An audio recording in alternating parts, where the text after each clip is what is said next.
The breaking point.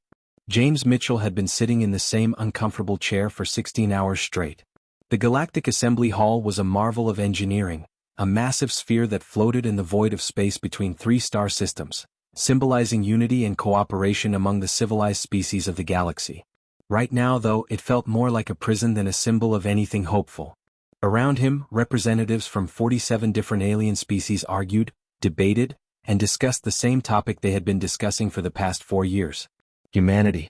Whether humans deserved to join the galactic community. Whether humans could be trusted. Whether humans were ready. Mitchell watched the Thalnari delegation with tired eyes. The Thalnari were beings of living crystal, their bodies refracting light into beautiful patterns across the chamber walls. Their spokesperson, Crystalline Elder Vashan, was speaking again in that musical tone that the translation implant in Mitchell's brain converted to words. The humans show promise, but we must be cautious. Their development has been remarkably fast, perhaps too fast. We propose another comprehensive study of human social structures. Too fast. Mitchell almost laughed. Humans had been traveling between stars for 300 years. They had solved faster-than-light travel, conquered diseases that would kill most species, and survived on worlds that were considered uninhabitable death traps by galactic standards. But apparently that was all happening too fast. Beneath the floating platform where the Thalnari sat, the Verseem delegation rippled with agreement. The Verseem were aquatic beings who lived in massive spheres of contained water, their tentacled forms constantly shifting and flowing. Their delegate, someone Mitchell mentally called Squidly because the real name had 14 syllables he could not pronounce, added their own concerns. Human emotional volatility remains a significant concern. They form attachments too quickly, make decisions based on feelings rather than pure logic. More observation is required. Mitchell's hand tightened around the data pad in his lap. 4 years of this. 4 years of answering questions, providing data, allowing alien scientists to study everything from human biology to human art. 4 years of patience while 8 million humans lived in ships orbiting outside the galactic boundary, waiting for permission to find homes. The generation ships were breaking down. Mitchell knew this because he received reports every single day. Ship 7 had lost a recycling system last month. Ship 12 was running low on medical supplies. Ship 23 had buried 42 people who died waiting to see a planet's sky. Children were being born, growing up, and dying without ever feeling real gravity or breathing air that had not been recycled 10,000 times. High above the assembly floor, the Krell military observer clicked and buzzed from his perch. The Krell were insectoids, their exoskeletons gleaming under the chamber lights, their compound eyes seeing everything. Military Commander Zrix had been assigned to evaluate human threat levels. His translated voice came through sharp and cold. Human military capabilities are poorly documented. Their refusal to share complete weapons specifications suggests they are hiding something dangerous. We cannot allow potential threats into our space. Mitchell had shared weapons specifications. He had shown them human defensive systems, explained human military doctrine, and even allowed Krell officers to tour human vessels. It had never been enough. Every piece of information just led to more questions, more delays, more reasons why humanity needed to wait. The worst part was that Mitchell understood what was really happening. The aliens were not worried about human violence or human emotions or human development speed. They were worried about human competition. In just 3 centuries, humans had gone from one planet to controlling 17 star systems. They had built cities on worlds that should have been impossible to colonize. They had created art that moved even species with completely different aesthetic senses. They had developed technologies that solved problems in ways that made alien engineers uncomfortable because they had not thought of those solutions first. The Galactic Council was not evaluating whether humans were ready to join. They were stalling because they were afraid of what would happen when humans were finally allowed to compete on equal terms. Vashan was speaking again, his crystalline form pulsing with colors that Mitchell had learned meant he was being condescending. Perhaps we should establish a new trial period. 15 years should provide adequate data on human long-term stability. During this time, we could implement additional cultural compatibility assessments. 15 years. Mitchell felt something cold settle in his chest. 15 more years of humans dying in ships. 15 more years of children growing up in metal corridors. 15 more years of being treated like children who needed supervision. The Verseem delegate rippled in agreement. We should also require humans to demonstrate stable governance for this entire period. No internal conflicts, no political changes that might indicate instability. Mitchell stood up slowly. The movement was unusual enough that several nearby delegates turned to look at him. Humans did not interrupt council sessions. Humans sat quietly, answered questions when asked, and waited patiently for the great and wise species of the galaxy to make their decisions. Mitchell was done waiting patiently. He walked to the central speaking platform, his footsteps echoing in the sudden quiet. Protocol dictated that he should request permission to speak, should wait for acknowledgement, should follow the rules that had governed this chamber for thousands of years. Mitchell activated his datapad and connected it to the chamber's main display system. He did not ask for permission. "Honored delegates," Mitchell said, and his voice carried through the translation systems to every being in the chamber. "I have an announcement to make." Vashan's crystalline form flashed irritated red. "Ambassador Mitchell, this is most irregular. You have not been recognized by the chair." "I am not requesting recognition," Mitchell replied calmly. "I am informing you of a decision that has already been made. Effective immediately, humanity withdraws from all diplomatic negotiations with the Galactic Council." The chamber erupted. Aliens jumped, flew, swam, and crawled from their seats. The translation system struggled with dozens of species all shouting at once. Mitchell just stood there waiting for them to quiet down. It took 10 minutes. When silence finally fell, it was Zrix who spoke first, his insectoid mandibles clicking with what might have been amusement or threat. "You cannot simply withdraw. There are treaties, agreements, protocols." Mitchell touched his datapad. The main display lit up with legal documents. Every treaty humanity has signed with the Galactic Council included a clause allowing for withdrawal with proper notice. "I am providing that notice now." He looked around the chamber at shocked alien faces. "All trade agreements are cancelled. All scientific exchange programs are terminated. All military cooperation pacts are void. Humanity is removing itself completely from galactic affairs." The Versime delegate's tentacles thrashed in his water sphere. "This is madness. Your species cannot survive in isolation. You need our technology, our protection, our trade networks." "Do we?" Mitchell asked. The display changed, showing star charts. "Let me tell you what humanity has been doing while you spent 4 years debating our worthiness." The map showed the galactic arm where human ships had been confined. But now red markers were appearing. Hundreds of them. Thousands of them. "Those refugee ships you were so concerned about," Mitchell explained, "each one was equipped with complete industrial manufacturing systems. Every single vessel could build anything we needed, including more ships." The red markers multiplied. "While you studied us, we were building." Vashan's crystal body went pale. "Impossible. Our sensors would have detected major construction." "Your sensors detected exactly what we wanted them to detect," Mitchell said. "Humans are very good at stealth when we need to be. Every mining operation you approved was actually a shipyard. Every scientific outpost was actually a construction facility. Every communication relay was actually a command center." The display zoomed in, showing installations on asteroids, hidden in nebulas, tucked into planetary rings. Everywhere the Council had assumed was empty space actually contained human activity. "For 4 years we built. For 4 years we prepared. For 4 years, we made sure that when we finally stopped asking for your permission, we would not need it anymore." Zrix's compound eyes were fixed on the display. "How many ships?" "Enough," Mitchell said simply. The display changed again, this time showing trade routes throughout the galaxy. Human vessels appeared on every major route. More red markers than anyone had imagined possible. "You should also know," Mitchell continued, "that approximately 40% of all goods moving through galactic trade routes are currently being transported on human ships. We have been operating under various corporate identities, doing the work that needed doing while you debated whether we were worthy." The chamber was deadly silent now. "You wanted to study human economic integration?" Mitchell smiled, but it was not a friendly expression. "We have already integrated. Human shipping companies move your goods. Human manufacturing plants build your products. Human financial services facilitate your transactions." He paused. "And as of this moment, all of that stops." The display showed trade routes going dark as human ships withdrew. Stock prices on galactic exchanges began plummeting. Resource shipments halted. Manufacturing chains broke down. "This is economic warfare," the Versime delegate accused, his tentacles coiling with anger. "This is free choice," Mitchell corrected. "Humanity chooses to no longer participate in a system that treats us as second-class beings. If that causes you economic problems, perhaps you should have thought about that before spending 4 years making us wait for basic rights." Vashan was flashing every color at once. "We can rebuild those systems. We can replace human services." "Can you?" Mitchell asked. How long will that take? Months? Years? How many of your people will suffer while you relearn how to do things you had humans doing for you? The display changed one more time. This time it showed something that made every military officer in the chamber lean forward. Human ships were appearing around council member homeworlds. Not attacking. Not threatening. Just there. Watching.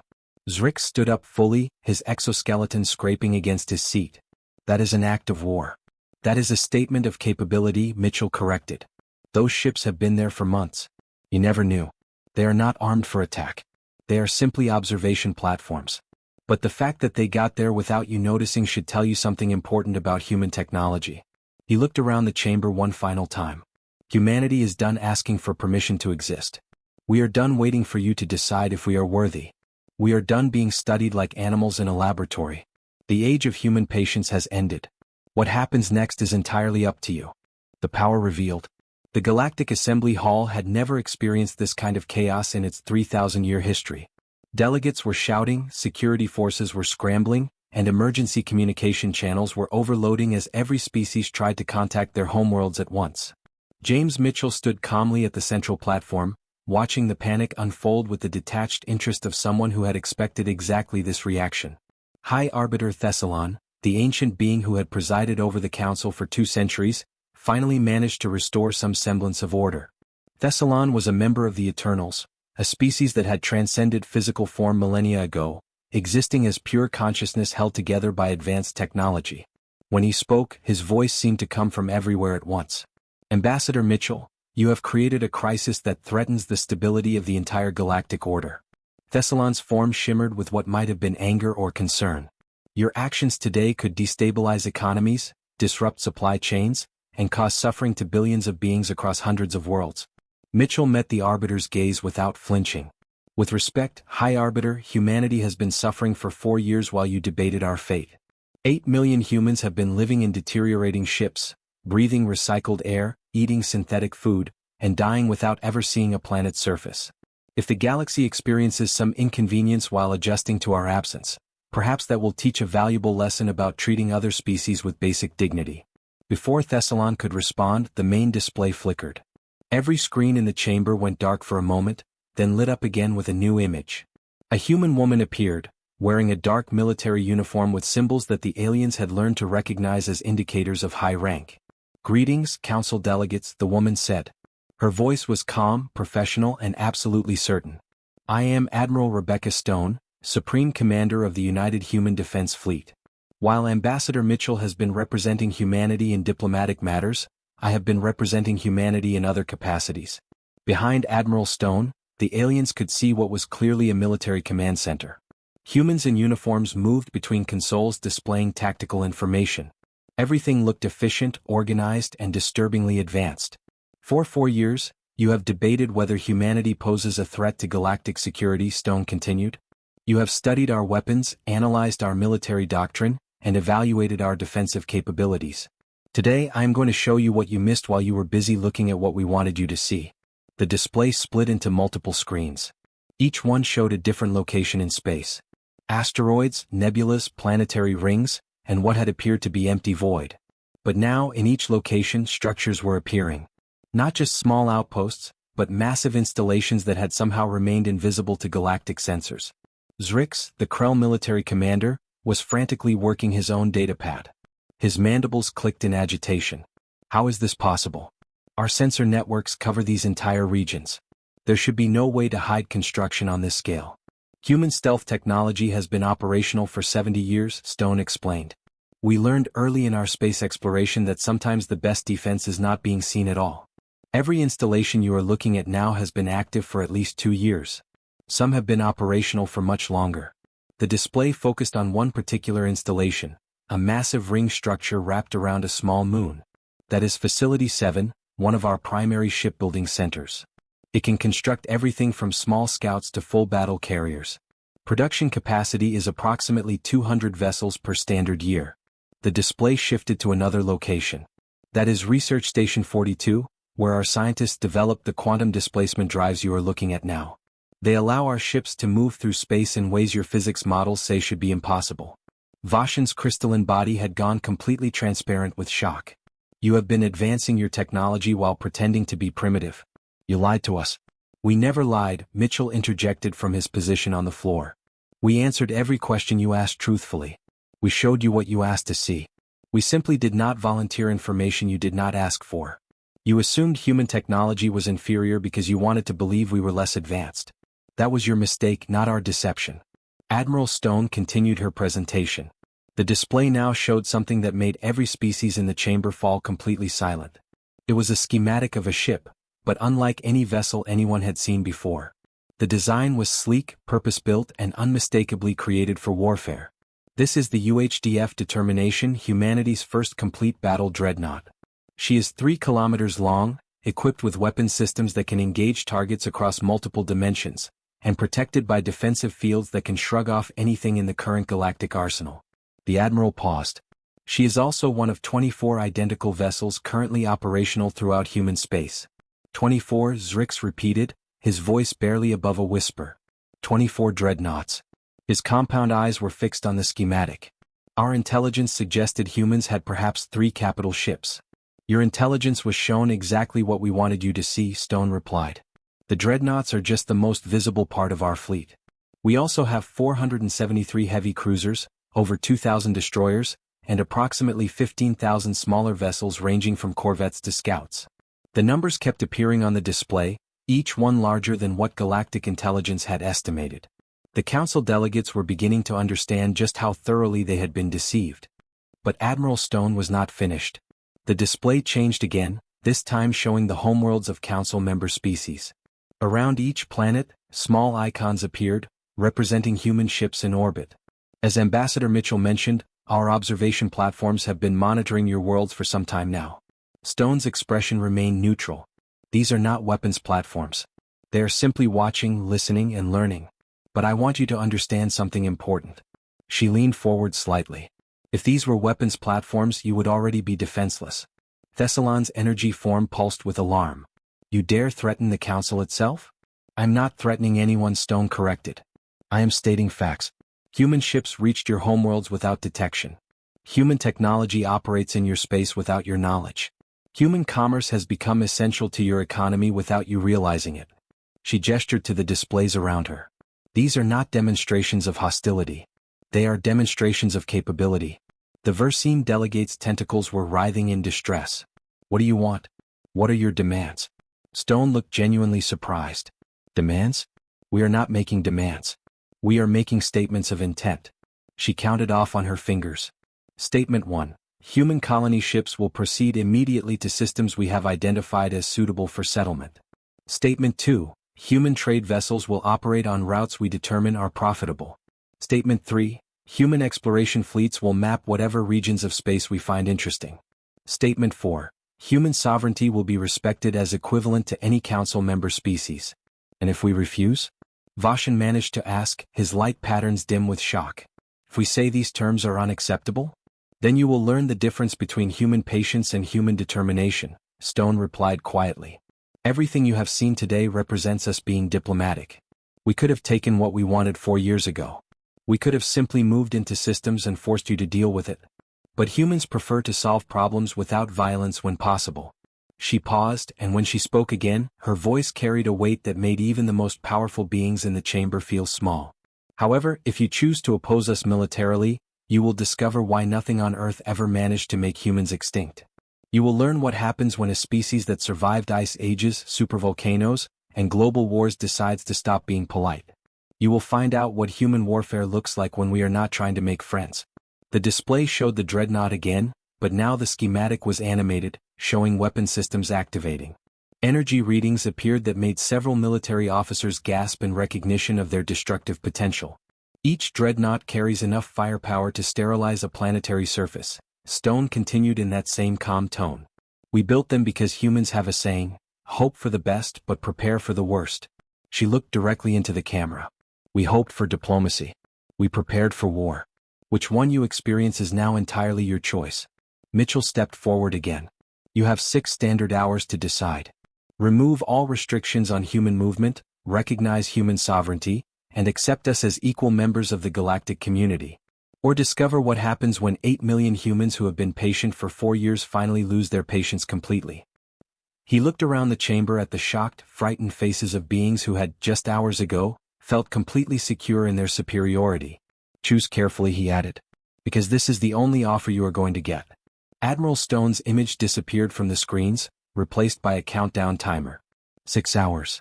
360 minutes for the Galactic Council to make a decision that would determine whether humanity joined the galaxy as a partner or carved out their own space by force.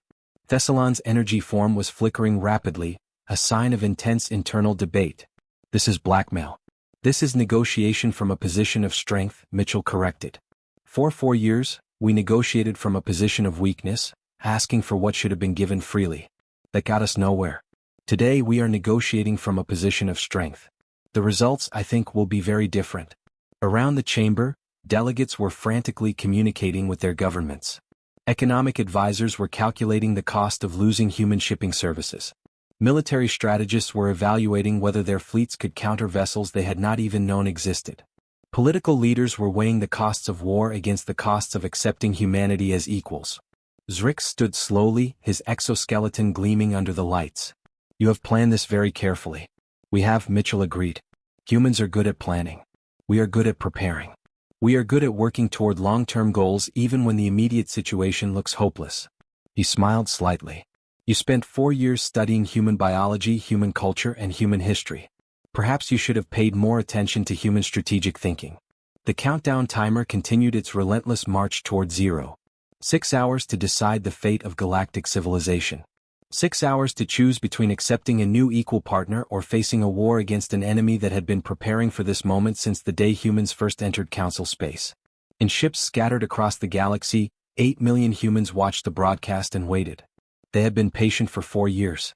They had endured hardship, suffered losses, and maintained hope through countless disappointments.